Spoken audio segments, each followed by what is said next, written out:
Salomat opa. Ha? Eringiz nimaga qamalgan o'zi? Batareya yorilib, suv toshib ketuvdi. Yo'q-e. Sen texnik chaqirdim. Ha. Bechora suvni yoqqunicha hamma yog'i shalabbo bo'lib ivib ketdi. Kiyimlarini yechib quritayotgandi. Erim kelib qolsa bo'ladimi? Shundoq ko'tardi-yu, balkondan otvordi-da. 3-etajdanmi? Ha? Bo'ldimi? Yo'q-a, Xudo asrasin. Oyoq qo'li sindi.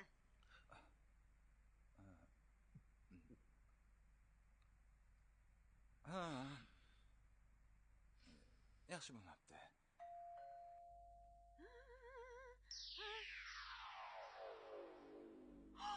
Voy! Voy, yerim. Masa ketdimi?